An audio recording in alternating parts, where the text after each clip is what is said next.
Good morning po sa ating lahat. Good morning po sa mga nanonood. Yan. Kumatiin po natin yung mga katabi natin. Yung mga nasa kaliwat kanan, harap, likod. Yan. Kamustahin po natin yung kanilang mga araw, yung isang buong linggo na meron sila.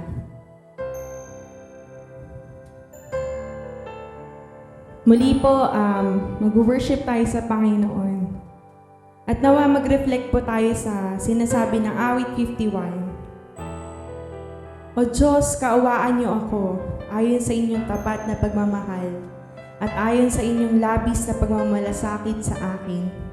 Ang lahat ng pagsuway ko ay iyong pawiin, at ako'y patawarin.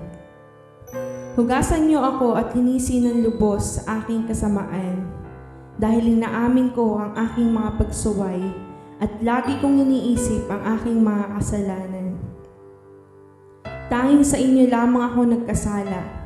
Gumawa ako ng masama sa inyong paningin, kaya makatarungan kayo sa inyong pagbibintang sa akin. Karapat-dapat lang na ako ay hatulan ninyo. Ako'y makasalanan at masama mula pa nung ako'y isinilang, kahit nung ipinaglilihi pa lang ako. Ang nais nyo ay isang pusong tapat, kung kaya't ipagkaloob niyo sa akin, kaloob-looban ang karunungan. Linisin at hugasan niyo ako sa aking mga kasalanan, upang lubusang luminis ang puso't kaluluwa ko. Ipadama niyo sa akin ang kasiyahan at kaligayahan, upang sa abakong kalagayan, muling mapasa akin ang kagalakan. Kalimutan niyo ang aking mga kasalanan at pawiin ang lahat kong kasamaan. Ilikha niyo ako ng busilak na puso, O Diyos, at bigyan ako ng bagong espiritu na matapat. Huwag po akong itaboy palayo sa inyong piling, at ang inyong banal na espiritu sa akin ay huwag niyo po sanang bawiin. Sana'y ibalik sa akin ang kagalakan nararamdaman ko noong iniligtas niyo ako. At bigyan nawa ako ng masunuring espiritu.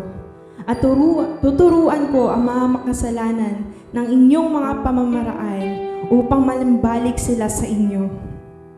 Talon po tayo 17. Ang handog na nakalulugod sa inyo ay pusong nagpapakumbaba at nagsisisi sa kanyang kasalanan.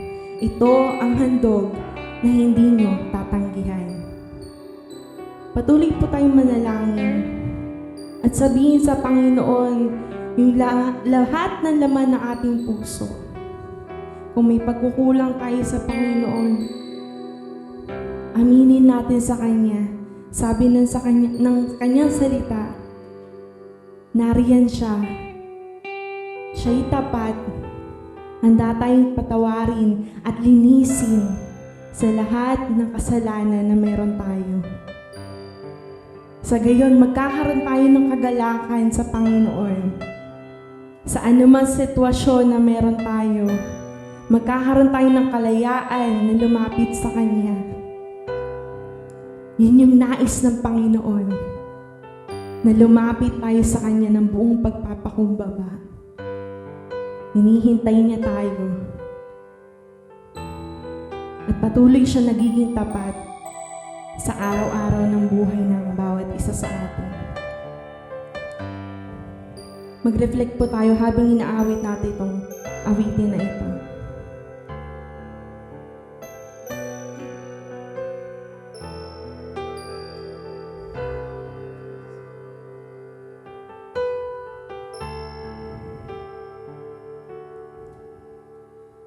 Puso ko'y iyong sinisiyasat, buhay ko'y iyong alam, ang lahat kong di mo, Yahweh, ay tiyak mo nga nalalaman. Ang lahat ng aking ginagawa Sa'yo ay hindi langit ang lahat kong hingin, O Yahweh, ay tiyak mo ngang nababalik. Salamat, Panginoon, kilala mo ako. Ang lahat ng bagay ay dilingid sa'yo. Salamat, Panginoon, tinutuwid mo ako. Ikaw lang ang may alam ng aking patutunguhan. Salamat sa'yo, Panginoon.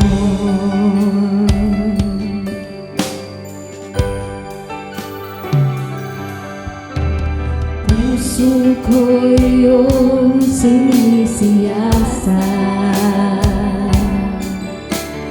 buhay ko iyong alam. Ang lahat kong lihim, O Yahweh,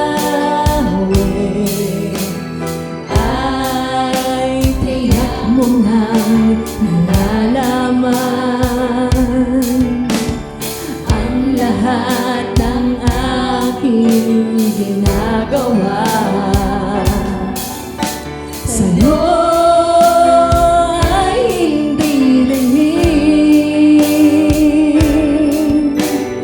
Ang lahat kong lihim, O Yahweh, ay tiyak mo ngang nababalik. Salamat, Panginoon, kilala mo ako.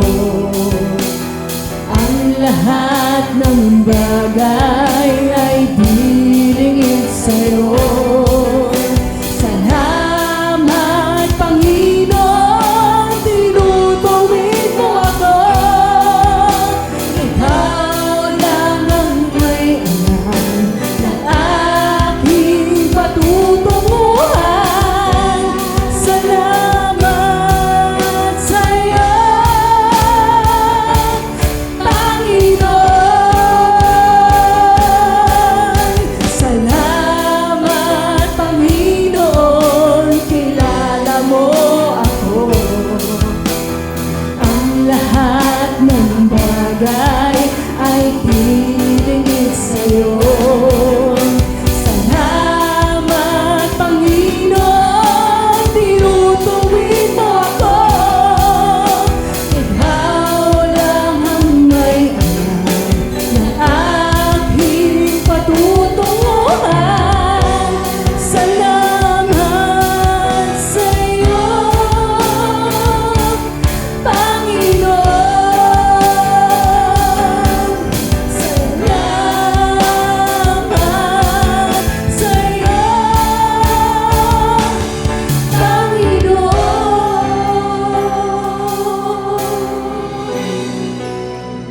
Oh, salamat.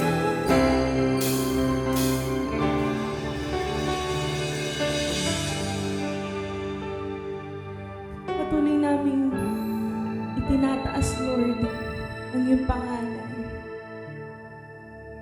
Patuloy namin dinideclare, Panginoon, ang kabutihan mo, Panginoon. Ang katapatan mo, Panginoon. Sa lahat ng oras, sa bawat araw, Panginoon.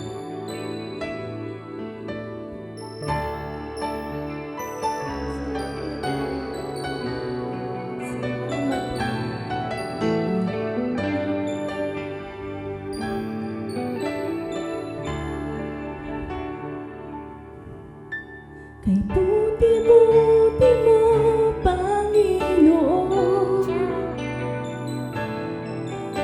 sa lahat ng oras, sa bawat araw. ika'y laging tapat kong magmahal. Ang iyong kaawaan ay magpawalang hanggan. Kay buti-buti mo, Panginoon, sa lahat ng oras, sa bawat araw, ika'y laging tapat kong magmahal. Ang iyong kaawaan ay magpawalang hanggan. Pinupurit, sinasamba kita, dakilang Diyos at Panginoon. Tunay ngang ika'y walang katulad, tunay ngang ika'y di nagbabago, mabuting Diyos na sa amin nagmamahal.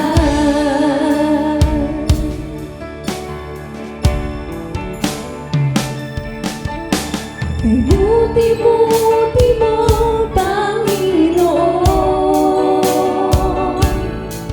sa lahat ng oras, sa bawat araw, ika'y laging tapat kong magmahal. Ang iyong kaawaan ay magpawalang hanggan. Pinupurit, sinasamba kita, dakilang Diyos at Panginoon. Tunay ngang ika'y walang katulad, tunay ngang ika'y di nagbabago, mabuting Diyos na sa amin nagmamahal. Pinupurit, sinasamba kita, dakilang Diyos at Panginoon. Tunay ngang ika'y walang katulad, tunay ngang ika'y di nagbabago, mabuting Diyos na sa amin nagmamahal. O tunay nga, Panginoon, tunay ngang ika'y walang katulad, tunay ngang ika'y di nagbabago, mabuting Diyos na sa amin nagmamahal. Tunay ngang ika'y walang katulad, tunay ngang ika'y di nagbabago, mabuting Diyos na sa amin nagmamahal. O mabuting Diyos na sa amin nagmamahal. Mabuting Diyos na sa amin nagmamahal.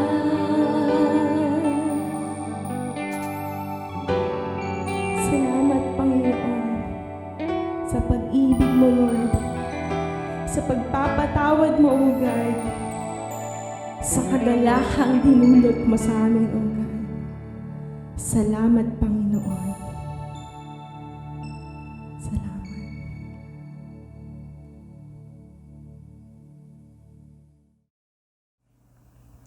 Good morning po sa inyong lahat. So, welcome po uli sa ating online worship service.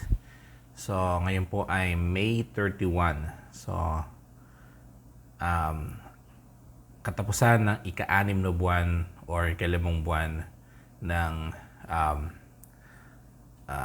2020. So, ngayon po ay papasok na tayo sa June. So, ngayon din po ang huling araw ng ating modified ECQ o MECQ. So, simula June 1, bukas Lunes ay papasok na po tayo doon sa tinatawag na General Community Quarantine. So, May mga pinost po na guidelines ang Interagency Task Force kung paano ang sistema ng GCQ. At base po sa aming pag-check ay sa GCQ o General Community Quarantine ay pinagbabawal ang pagtitipon ng higit sa 10 katao. So, ang pwede lang magtipon ay 10.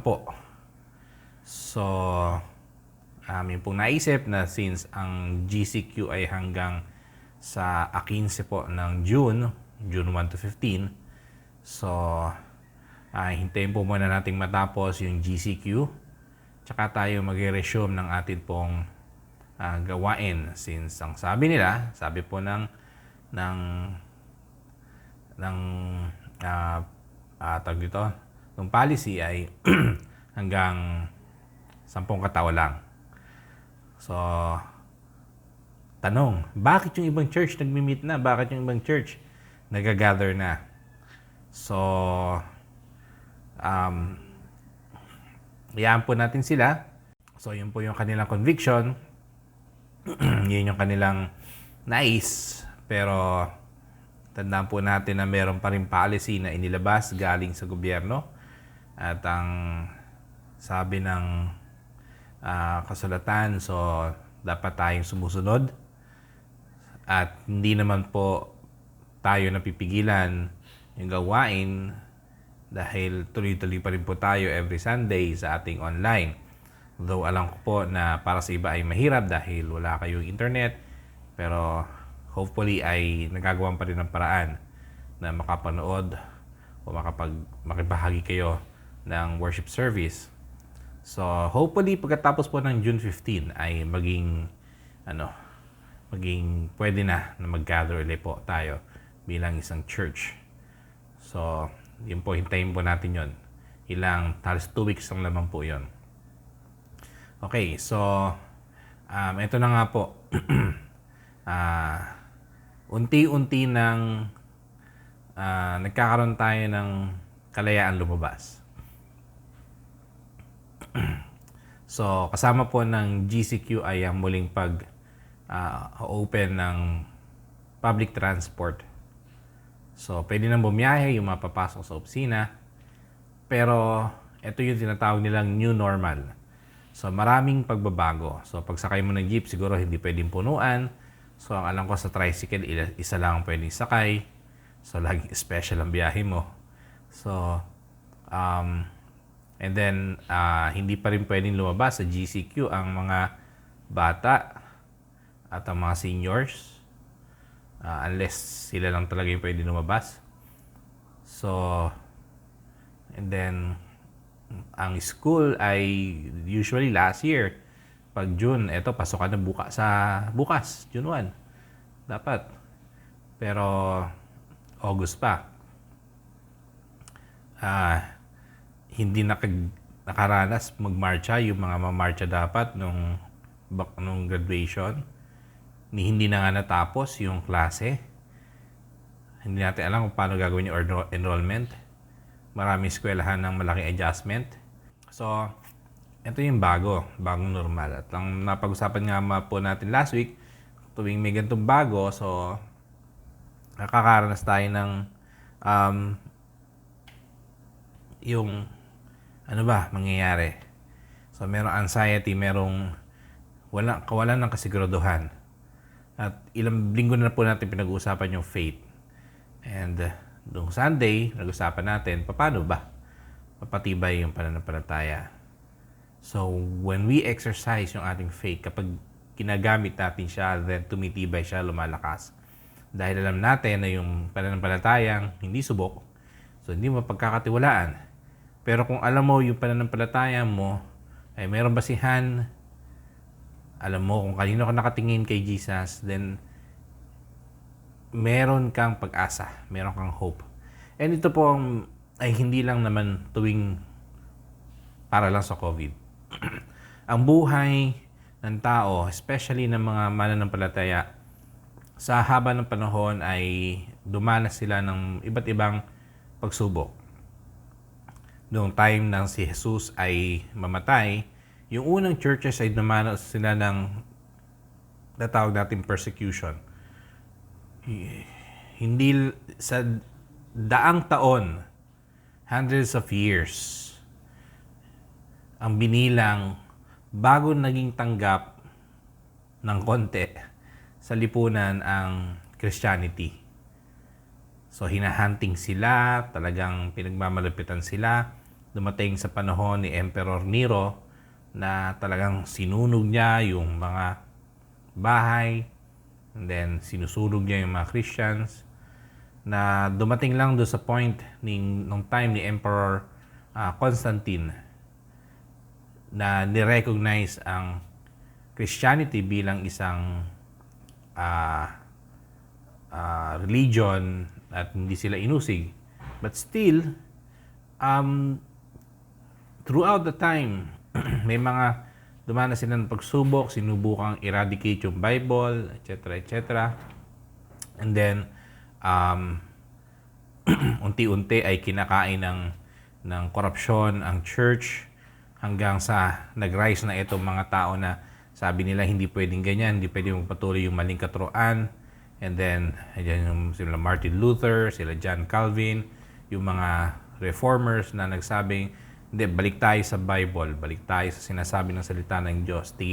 Hindi pwedeng mas mataas ang tradisyon, hindi pwedeng mas mataas ang tao kaysa sa salita ng Diyos. Kailangan yung salita ng Diyos, yun ang ibabaw sa buhay ng tao.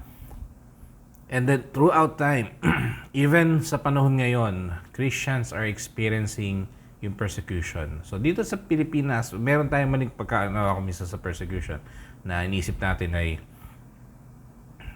dahil lang pinagtawanan ka ng kapitbahay mo o ng kamag-anak mo, persecution na yun.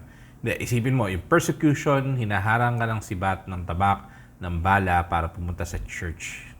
Diba? Yun yung persecution. So, yung tinagdadaanan natin ay siguro, sabihin natin, parang side effect. Pero, isipin mo sila sa ibang bansa. Inusunog yung mga communities, pinapalayas sa kanyang sariling tahanan yung mga Christians ng mga tao na ayaw sa Christianity. So, anong pag-usapan natin ngayon? So, so yun yung naranasan nila. But the reality of life is bawat isa sa atin may pinagdadaanan sa buhay. Imposible siguro na masabi ng isang tao walang problema. And I don't believe, hindi pa ako naniniwala na may taong walang problema. Ang nagkakatalo lang kung paano nag-response, kung paano nag-react ang tao pagdating sa problema. Lahat ng tao mayroong issues. Lahat ng tao dumaranas ng pagsubok. Lahat ng tao naranasang bumagsak.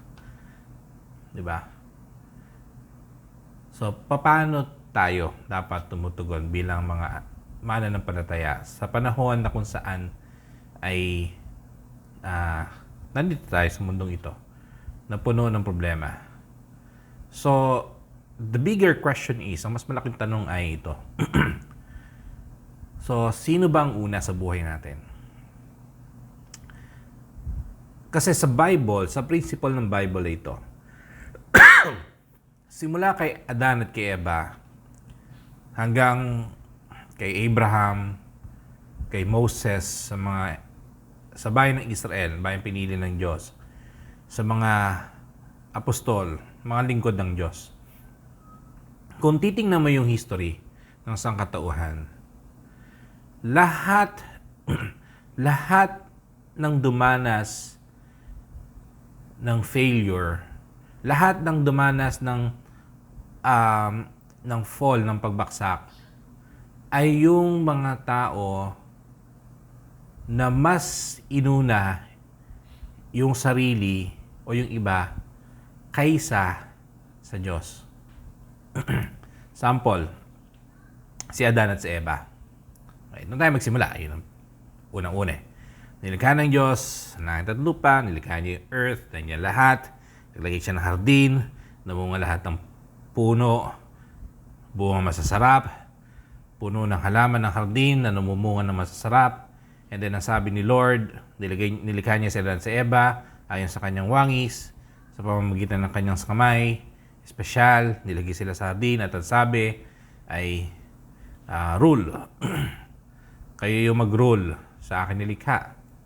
And then, pwede nyong kainin lahat ng bunga except dun sa isa. So, yun yung kasunduan. That is the test. Nung si Adan at si Eva, doon sa Genesis chapter 3, kung saan makikita natin yung pagkahulog ng tao sa kasalanan, nung inaalok ni Satanas, nung ahas, si Eva, nung bunga ng puno na nagbibigay ng kaalaman ng mabuti at masama, ang sabi ni Lord, huwag nilang kakainin. Sino ang inuna ni Eva? Kaya siya nag-decide kainin. Inisip ba niya si Lord? O ang una niyang inisip, maganda to, mukhang masarap. Uy, oo nga. Kapag kinain ko to, magiging parang Diyos ako. So, sino yung inuna ni Eva? And then ultimately si Adan, nung siya kumain. Sino inuna nila? Inuna ba nila si Lord? Kasi kung inuna nila si Lord, take note, tandaan natin, ibinigay na ng Diyos lahat ng pwede nilang kainin. Pero nag-decide silang kumain nung bawal because ang inuna nila kanilang sarili. Okay, talon tayo ngayon kay Abraham. Si Abraham, dumating sa punto, si Abraham, kanyang asawa, napunta sa land of Egypt. Pagkatapos, etong si Abraham natakot, katulad ng nabanggit ko last week. Kasi ang kanyang asawa na si Sarah ay ganda. At ang pupuntahan nila, yung hari, at kapag nakita ng hari na maganda itong kanyang asawa, at nagustuhan siya ng Pharaoh ng Egypt, ay anong gagawin sa kanya? Papatayin para si Sarah mapunta doon sa Pharaoh. So anong sabi niya? Ni Abraham, magpakilala ka na ikaw ay aking kapatid. Huwag mo sasabing asawa kita. So, sinong inuna ni Abraham? Si Lord ba? O yung kanyang sarili? Kanyang sarili. So, kaya ang nangyari, pinakilala si Sarah na kapatid ni Abraham. Sinama nung Pharaoh si Sarah sa kanyang kaharian. And then, nagkaroon ng negative effect hanggang pinalaya sila ng Egypt. Sino inuna ni Abraham? Yung kanyang sarili. Punta tayo ngayon sa Israel. Noong ang Israel ay iligtas ng Diyos mula sa pagkakaalipin sa bayan ng Ehipto, inilabas sila, nagreklamo itong mga Egyptians. Sabi nila, Moses, inilabas mo ba kami doon sa bahay na yun para magutom at mamatay dito sa gitna ng kawalan? So, sino uling inintindi ng mga Israelita? Sino uling iniisip nila? Inuna ba nila ang Diyos? Hindi, ang inuna nila, kanilang sarili. Nung si Moses ay umakyat sa bundok para kausapin ang Diyos at naiwan yung Israelita sa baba, sa loob ng 40 araw. Sa loob ng 40 araw, si Moses ay nandun at kausap si Lord. Ibinigay ng Diyos yung 10 utos, yung 10 commandments. Pagkatapos, etong mga tao sa baba, nainip na. Sabi nila, ang tagal naman ni Moses. Mamaya, patay na yun dun. Wala tayong hinintay. So, gumawa tayo ng, gumawa sila ng gintong guya. Gumawa sila ng idol. And then, nag-conduct sila ng pagan worship. Diba? So, sinong inuna nila? Sinong inuna nila? Yung kanilang sarili. Diba? So, talon tayo ngayon. Medyo mas bago. May isang binata lumapit kay Jesus. At ang sabi ng binata, Guro, paano ba makakapasok sa langit? Sabi ni Jesus, sundin mo lahat ng utos ng Diyos. Sabi ng binata, nagawa ko na po yan lahat. Sabi ni Jesus, benta mo lahat ng gamit mo. Benta mo lahat ng ari-arian mo, pamigay mo. Pagkatapos, sumunod ka sa akin. So, anong ginawa nung binata? Tumalikod siya at siya ay umalis. Bakit? Sinong inuna niya? Inuna niya yung kanyang sarili. Inuna niya yung yaman ng mundo. So ang tanong, sinong una sa buhay mo? Sino yung first? So pagmulat ng mata mo, sinong unang iniisip mo? Sinong unang hinahanap mo? May kasabihan, mayroong isang meme. Diba? So pag uwi mo galing ng bahay, o pag uwi mo galing sa opisina, sa school, o saan man. Diba? So, eto daw yung usually. Pagdating ng bahay, ang unang hinahanap, si nanay. Nasaan? Wala namang kailangan. Diba? Wala lang. Tatanong lang, lagi.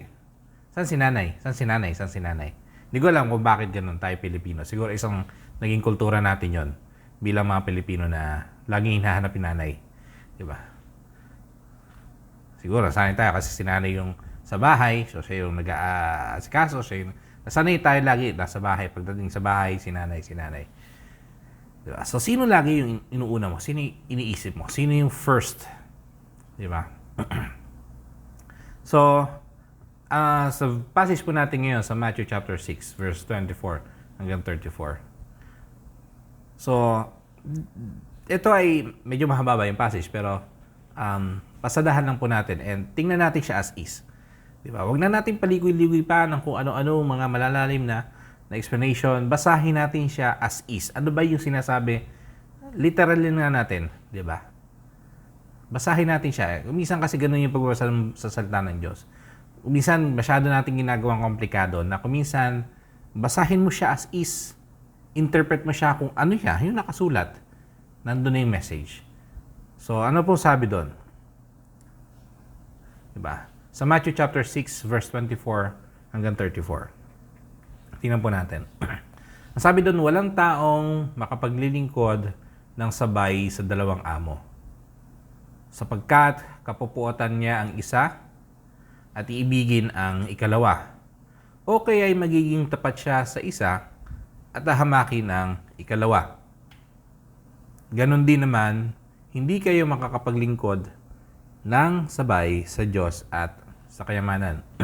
Okay, so may magsasabi, bakit marami ngayon? Dalawa yung trabaho, dalawa yung boss. Okay, so ang tinutukoy po dito ay yung loyalty. Diba? So, especially sa kultura noon. Diba? Pero, alam naman natin yung sinasabi dito, hindi ka pwedeng maglingkod sa dalawang amo. Hindi ka pwedeng maglingkod ng sabay. Diba? Sa dalawa.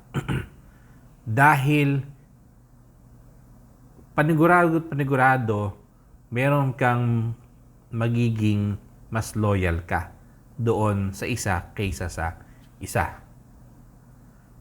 At ang sabi doon, diba? Sabi sa uli, ganoon din naman, hindi kayo makapaglingkod ng sabay sa Diyos at sa kayamanan. Bro, hindi naman ako naglilingkod sa kayamanan eh. Okay. Paano ba nasasabi ng isang tao na nakapaglingkod o naglilingkod sa kayamanan? So, balik tayo sa question, sino una sa'yo? Sino una sa'yo?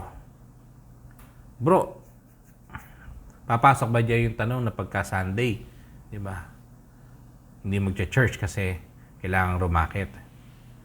Hindi naman kayamanan yun eh. Wala nga kami. Kaya nga kailangan magtrabaho. Sige, puntahan natin yung mamaya. Gano'n ba kayaman yung kayamanan na tinutukoy? Kasi dito, yung kayamanan, ano ba yung mahalaga para sa'yo? Diba? Yun yung kayamanan mo eh. Ang kayamanan mo, kung ano yung mahalaga para sa'yo. Hindi sinabi ng Bible na ang kayamanan ay pera lang. Diba? Kung ang mahalaga para sa'yo, pamilya mo, kayamanan mo yan. Tama, mali. Diba? Kung mahalaga para sa'yo, para sa'yo, ang pamilya mo ay mahalaga para sa'yo, kayamanan mo yan. Kung mahalaga para sa'yo yung edukasyon, kayamanan mo yan. Ngayon, sino ang pinakamahalagang kayamanan? Ano yung kayamanan na meron ka na mahalaga para sa'yo? Yan ba ay sing halaga ng Diyos para sa'yo. Nagagawin mo lahat. Ultimong ang talikuran si Lord. Ang oras mo para sa Kanya para ibigay doon sa kayamanan mo. So kung ang kayamanan mo para sa'yo ay yung pamilya mo, mapakain sila. Ngayon, isasacrifice mo yung oras mo para sa Lord para makapagtrabaho ka. Kasi kailangan mong kumain nung kayamanan mo. Dahil kayamanan mo sila. Then, kanino ka naglilingkod? Kung ang oras mo para sa Lord ay bibigay mo para sa kayamanan mo. So, tuloy po natin. Verse 25, kaya sinasabi ko sa inyo, huwag kayong mag-alala tungkol sa inyong buhay. Diba? Dito medyo maraming hindi naniniwala eh. Diba? Sinasabi ko sa inyo, huwag kayong mag-alala tungkol sa inyong buhay. Kung ano ang inyong kakainin, iinumin o susuotin. Dahil kung binigyan kayo ng Diyos ng buhay, paniguradong bibigyan din niya kayo ng pagkain at isusuot. Anong sabi doon? Kaya sinasabi ko sa inyo, huwag kayong mag-alala tungkol sa inyong buhay. Pangako yan ng Diyos o hindi? Pangako yan ng Diyos. Ano sabi niya? Huwag kang mag-alala sa buhay mo. Huwag mong alalahanin kung anong kakainin mo, kung anong iinumin mo, kung anong susutin mo. Kung binigyan ka ng Diyos ng buhay, bibigyan ka rin niya ng pagkain at isusuot. So, paano yun? Ganun na lang ba yun? So, ibig sabihin, bam! Nandiyan na lang parang genie. Di ba? Darating sa pintuan ng bahay mo. Tingnan muna natin. Okay, ito yung sinabi ni Jesus. Sabi niya, tingnan nyo nga ang mga ibon sa himpapawid. Hindi sila nagtatanim o nag-aani o nag-iipon ng pagkain sa bodega. Ngunit pinapakain sila ng inyong amang nasa langit. Hindi ba't mas mahalaga kayo kaysa sa mga ibon? So yung mga ibon kumakain, pinapakain ng amang nasa langit. At tayo, mas mahalaga sa mga ibon. Sino sa inyo ang makakapagpahaba ng kanyang buhay? Diba? Kahit isang saglit sa pamamagitan ng pag-aalala. At bakit kayo nag-aalala tungkol sa pananamit? Tingnan nyo ang mga bulaklak na tumutubo sa parang. Hindi sila nagtatrabaho o naghahabi. Ngunit sasabihin ko sa inyo, kahit si Solomon ay hindi nakapagsuot ng damit na kasing ganda ng mga bulaklak na ito sa kanyang karangyaan. So,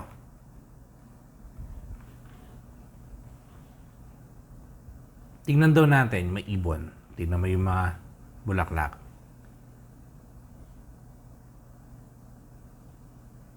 Okay sila. Di ba? Pinapakain sila ng Diyos. Binibihisan sila ng Diyos. Hindi ba't mas mahalaga tayo sa mga iyon? Hindi ba mas mahalaga tayo sa mga bulaklak? Sa mga ibon?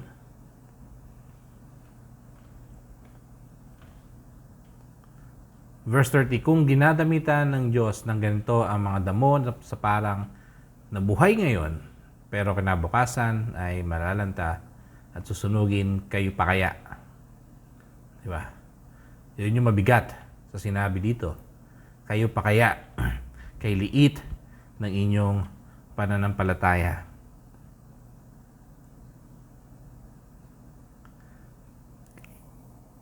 Yung sinabi dito ni Jesus from verse 24, hindi ito isang statement na confirming o assuring. Ito po ay sinasabi ni Jesus na sa paraan na kung saan ito ay parang sermon. Yung sinabi niya doon, sabi niya doon, di ba? Kayo pa kaya?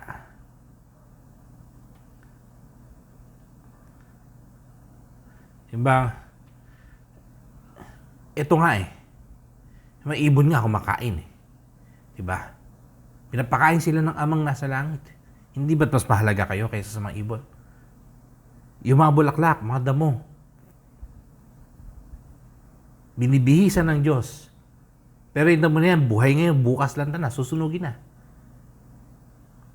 Binibihisan pa rin ng Diyos. Kayo pa kaya? Di ba? Ganun yung actual, siguro, pagkakasabi ni Jesus, kung babasahin natin, based doon sa pagpasok niya ng word na kayo pa kaya. And then, ang sabi niya doon sa pinakadulo, kay liit ng inyong pananampalataya.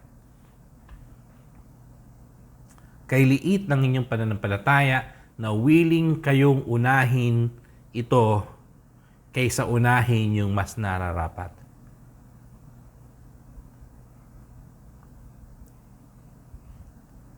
Ano ba yung dapat unahin? Sa verse 31, nasabi doon, kaya huwag kayong mag-alala kung ano inyong kakainin, iinumin, o susuotin. Bumalik na naman tayo doon. Huwag kayong mag-alala. Huwag mong isipin.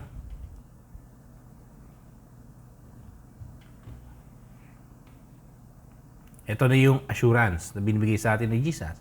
Kaya nga, huwag kayong mag-alala kung ano ang iyong kakainin, iinumin, o susuotin.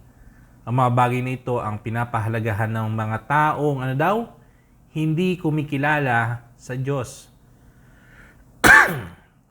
Ngunit alam ng inyong amang nasa langit na kailangan nyo ang mga bagay na ito. So, sino daw yung mga nagpapahalaga sa mga bagay na material? Sino yung mga taong inuuna yung material? Sali yung mga taong hindi kumikilala sa Diyos. Why? Inire-reject nila. Ano sabi doon?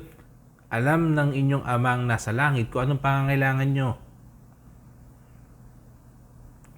Pero sasabihin mo, hindi. Ako ang gagawa kasi hindi mo kaya. Diba? Every time na unahin natin ang ibang bagay kaysa sa Panginoon, every time na mas priority natin yung ibang bagay kaysa sa Panginoon, sinasabi natin sa Lord na hindi kayang ibigay ng Diyos yung pangailangan. For example, diba, lagi kong sinasabi, lagi yung example to, oras ng pananambahan, araw ng pananambahan para sa Diyos, oras ng gawain para sa Diyos, pero hindi ka pupunta kasi kailangan mong rumakit. So ano sinasabi mo? Hindi kayang ibigay ng Diyos yung pangangailangan ko, kaya hindi ako pupunta sa gawain, rarakit ako.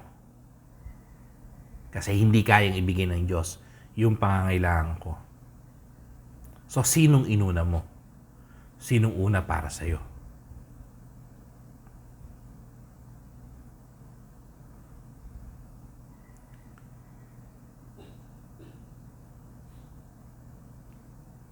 Masyadong maraming problema ko. Ang dami kong problema sa buhay. Di ba?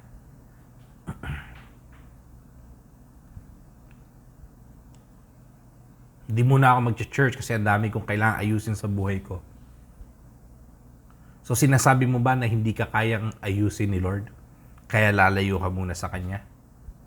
At babalik ka na lang sa Kanya pag ayos ka na?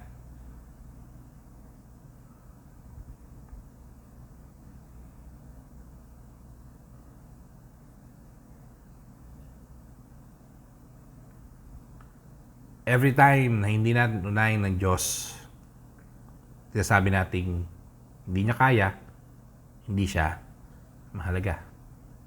So, sinong una sa'yo? Sinong priority mo? Sinong number one para sa'yo? At syempre, ito yung verse na alam natin. So, yung binasa natin kanina from 24 to 32, yun yung premise. At ito yung sinasabi ng Diyos. Kaya ano daw? Unahin ninyo ang mapabilang saan daw? Sa kaharian ng Diyos. Yun yung number 1. Unahin ninyo ang mapabilang sa kaharian ng Diyos. Sa ibang salin ang sabi doon, seek ye first the kingdom of God. Unahin ninyo yung kaharian ng Diyos. Okay. So, paano yun? Ano bang meron sa kaharian? Merong hari. Ano meron sa kaharian? Merong mga naglilingkod. So, ano ibig sabihin? Unahin natin ang paglilingkod sa Diyos. Yung mga nagsasabi, marami nung bago akong Christian, doong tumagal ako maging Christian, doong naging busy kami sa ministry, lagi ko narinig itong sinasabi na to, na busy sa kaharian, pero nakalimutan na yung hari. Hindi ako naniniwala sa ganung term. Hindi ka pwede maging busy sa kaharian ng Diyos na hindi nakalimutan mo na yung hari. Kapag ka nakalimutan mo na yung hari, hindi ka na sa kaharian naglilingkod. Para sa sarili mo na. O para sa ibang tao na yun. Dahil kung busy ka talaga sa kaharian ng Diyos at naglilingkod ka sa kaharian ng Diyos, alam mo ang pinaglilingkuran mo yung hari. Kasi kung hindi na yung hari ang pinaglilingkuran, nakalimutan mo yung hari, then you're just serving para sa benefit mo. So, inuna mo na naman yung sarili mo. So, hindi ka naglilingkod sa kaharian. So, ano may ibig sabihin naglilingkod sa kaharian? So, kailangan ba may ministry sa church? Ano ba yung paglilingkod? Diba? Ang sabi sa 1 John, diba?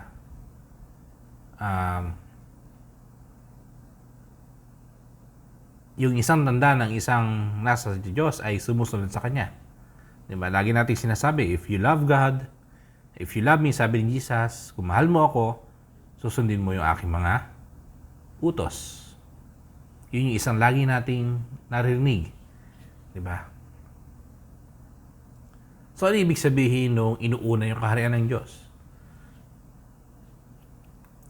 Nung nagturo si Jesus ng panalangin, Ama naming nasa langit, sambahin ang ngalan mo, mapasa amin ang kaharian mo. Hindi sinabi doon ni Jesus, mapasa amin ang langit dito sa lupa, gaya ng sa langit. Hindi. Ang sabi doon, mapasa amin ang kaharian mo. Kung ikaw ay nasa isang kaharian, anumang sabihin ng hari, sinusunod mo. Ang hari mo ay yung hari at walang iba kundi si Jesus. At siya yung nasusunod sa buhay mo. Iyon yung sinasabing inuuna yung kaharian ng Diyos. Ang nasusunod sa buhay mo, hindi ikaw, hindi yung ibang tao, kung hindi ang Diyos. Ang nasusunod, hindi ko ano yung gusto mo, kundi kung ano ang sinabi ng Diyos. Unahin mo ang kaharian ng Diyos. At ang pagsunod sa kanyang kalooban. Seek ye first the kingdom of God and His righteousness. Katuwiran, kalooban ng Diyos. Diba? Seek ye first the kingdom of God. At ang katuwiran ng Diyos, kalooban ng Diyos. Take note ha, ang ginamit doon at ang pagsunod. Hindi pwedeng uunahin mo yung mapabilang sa kaharian ng Diyos, pero hindi ka susunod. Hindi pwedeng susunod ka nang hindi ka member ng kaharian ng Diyos. Magkasama po yan. Nagkadikit yan, magkatali yan.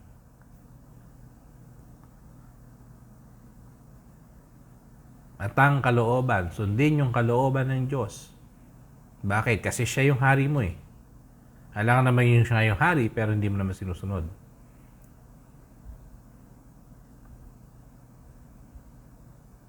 Diba?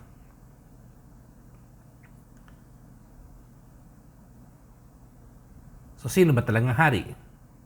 Siya o ikaw? So, kung sasabihin mo na siya, then siya yung masusunod. Every time na mag-aabot sa'yo, shut naman dyan. Dahil siya yung hari at hindi ikaw, sasabihin mong, tapos na tayo dyan.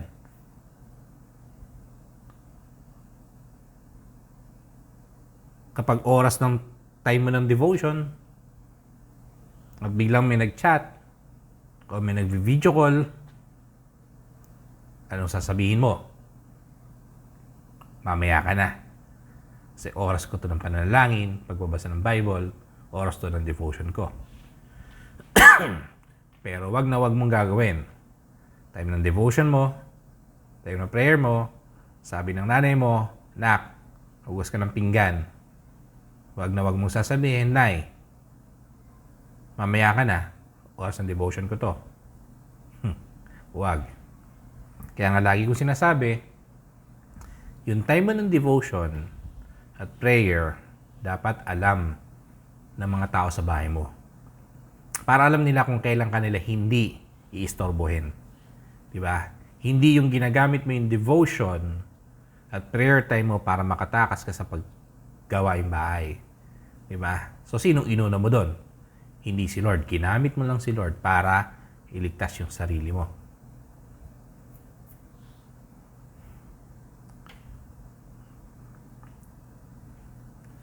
Sabi doon, kapag inuna natin ang harian ng Diyos, sumunod sa kalooban ng Diyos, ano daw mangyayari? Ibibigay niya ang lahat ng pangangailangan ninyo. Di ba? Lahat yung from verse 24 to 32, na problema ka sa pagkain, sa susuotin, sa iinumin. Then ko-compromise ka kasi kailangan nyo.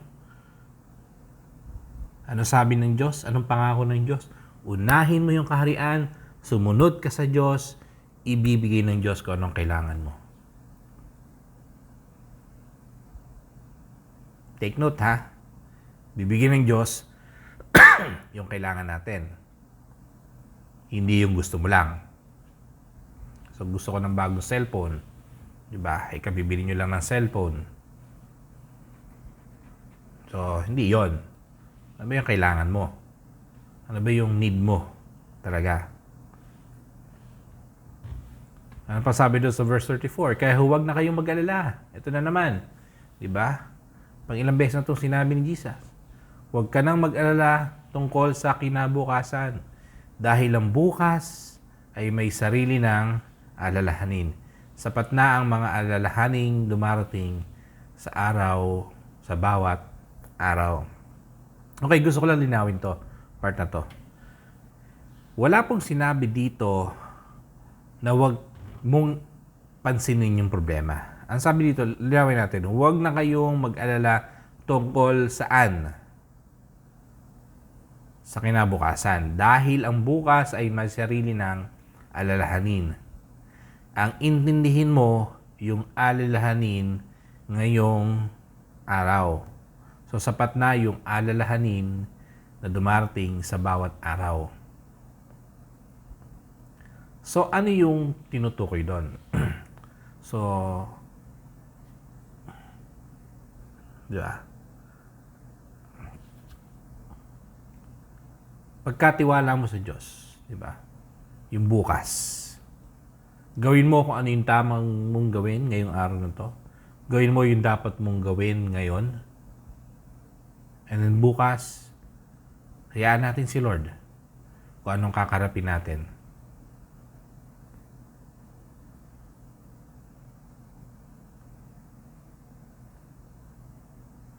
Pagtungtong ng gabi, 'Di ba? Kasi kung minsan diyan maraming hindi makatulog eh. Kasi hindi ka makatulog kasi iniintindi mo na yung bukas. 'Di ba? Why don't you end the day with God? Sino yung una mo at kanino ka natapos? Inuna mo ko si Lord, natapos naman yung maghapon mo ng ang iniisip mo naman ay problema. Bakit hindi mo tapusin sa Lord? At sabihin mo sa Lord bago ka matulog, Lord, marami pa.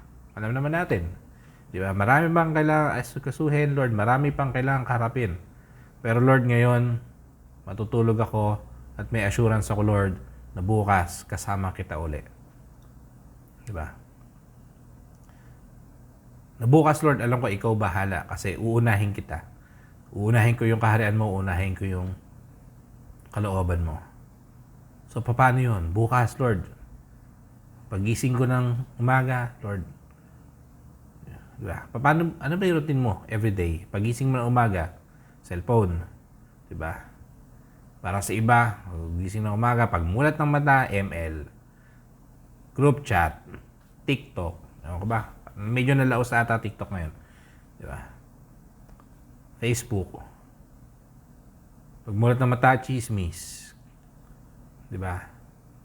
TV. So, ano yung inuna mo? And then, ano yung susunod mong gagawin? And then, throughout the day, paano mo pinakita yung pagsunod sa Diyos? Paano mo pinakita na ikaw ay sumusunod sa kalooban niya at ginagawa yung katuwiran ng Diyos. And then at the end of the day, you end it again sa Lord. Diba? Ako, naniniwala ako, nababanggit to before, diba?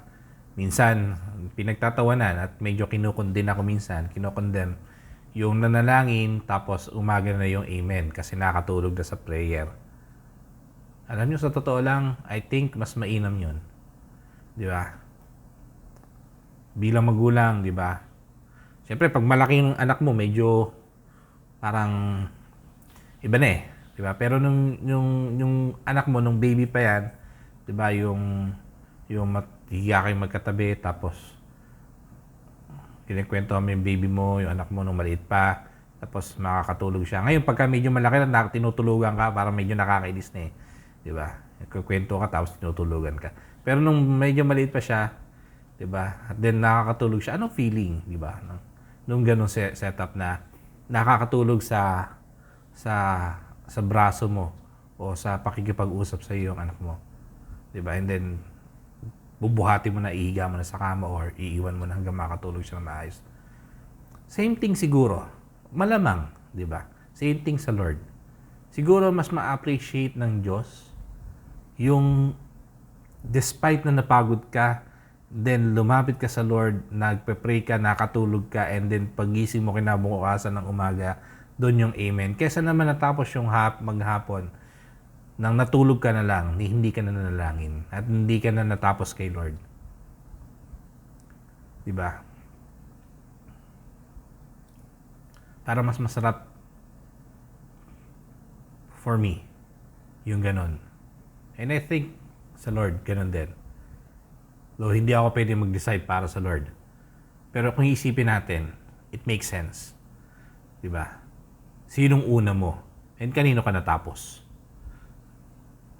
At least, nakatulog kang kausap si Lord. Kesa naman nakatapos ka mag-pray, pagkatapos mo mag-pray, mabalik na sa isipan mo lahat ng problema, and then tsaka ka nakatulog. Bukas, aburido ka na naman.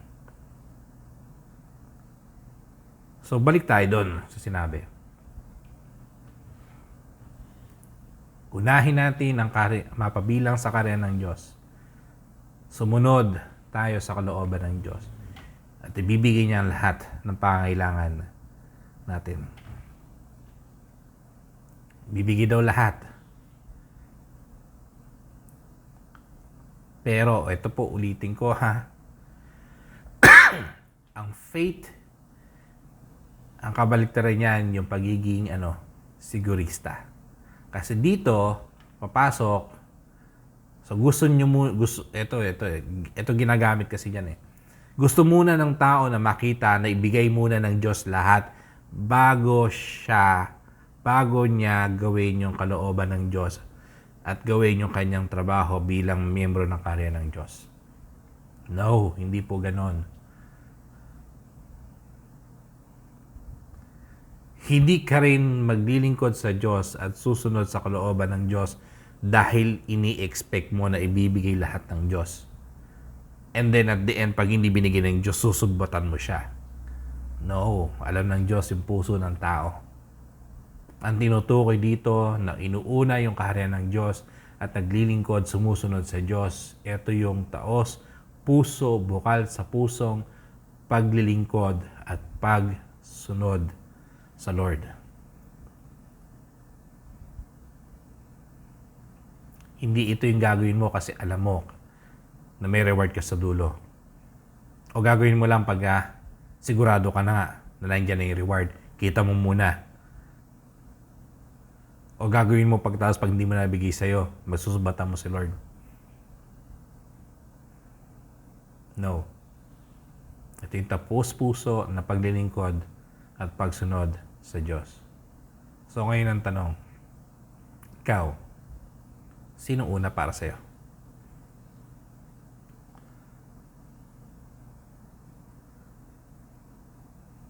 If you still compromise sa buhay mo, whether ito ay oras para sa Lord, whether ito ay time ng devotion, time ng panalangin, time ng pagbabasa ng salita ng Diyos, time ng pananambahan, whether ito ay compromise kasalanan, then ito yung masasabi ko sa'yo. Seek God first. Unahin mo siya. Siya yung makakapag-satisfy sa'yo. Siya yung makakapagpuno ng puso mo.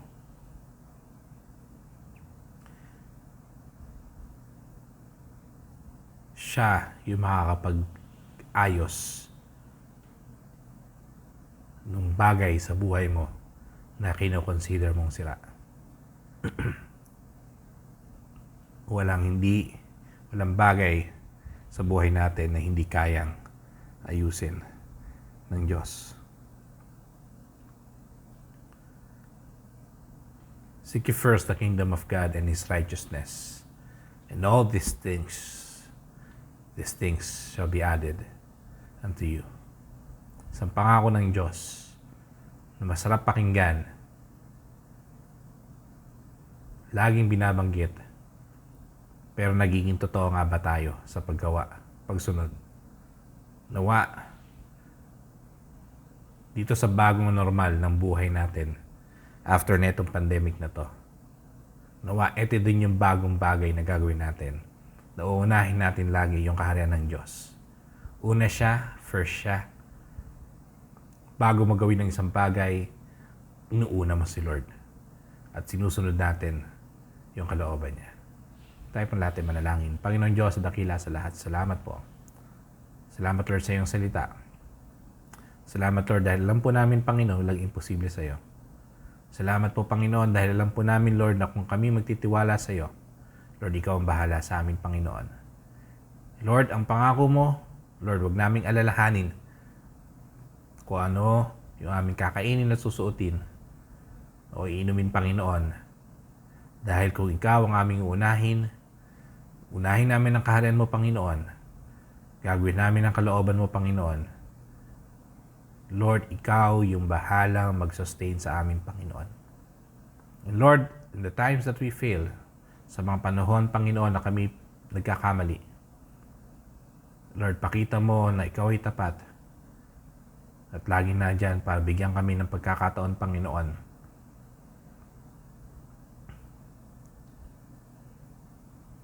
Sumunod at maglingkod sa iyo. Lord, na hindi mo binibilang yung aming pagkakamali, Panginoon, but ikaw yung nabibigay sa amin ng bagong simula everyday, Panginoon. And Lord, salamat Panginoon dahil ikaw ay tapat. At alam po namin Panginoon kung anong imposible sa iyo.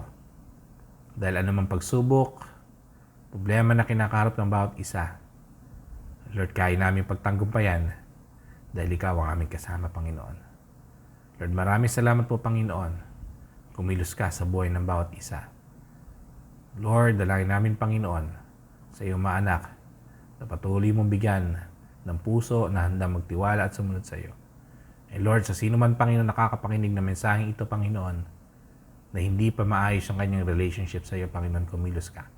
Makita niya, Panginoon, na ang pinakamagandang gawin niya sa kanyang buhay ay ingyali ito sa iyo. Dahil ikaw ang Diyos na may likha na nagbigay ng buhay sa kanya, Panginoon. Lord, maraming salamat, Panginoon. Kumilos ka sa puso niya. Tanggapin niya yung regalo ng pag-ibig at pagpapatawad na nagmumula sa iyo. Tanggapin niya, Panginoon, yung paglilinis mo sa kanyang mga kasalanan. Tanggapin niya, Panginoon, yung kapatawaran. At kilalanin kanya bilang kanyang Panginoon at tagapagligtas ng kanyang buhay. Lord, maraming salamat po. Patuloy mo ingatan ng bawat isa sa may mga karamdaman, Panginoon. Patuloy mong hipuin at paranas yung kagalingan sa kanila, Panginoon. Patuloy namin dalangin, Panginoon, ang aming paligid sa patuloy, Panginoon, na pagharap namin sa COVID-19, Panginoon. Lord, nawa, Panginoon, dito sa lahat na tawag nilang new normal, Panginoon, makapakita pa rin namin, Panginoon, na kami mga anak mo, gawin namin, Panginoon, patuloy ang kalooban mo.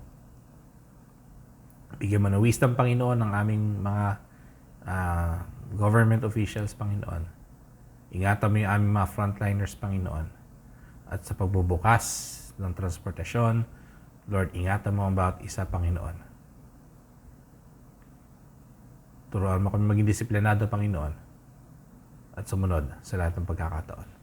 Lord, maraming salamat po. Sa iyo po ang papuri. Sa iyo ang pasalamat sa pangalan ni Jesus. Ito pa ang manalangin. Amen.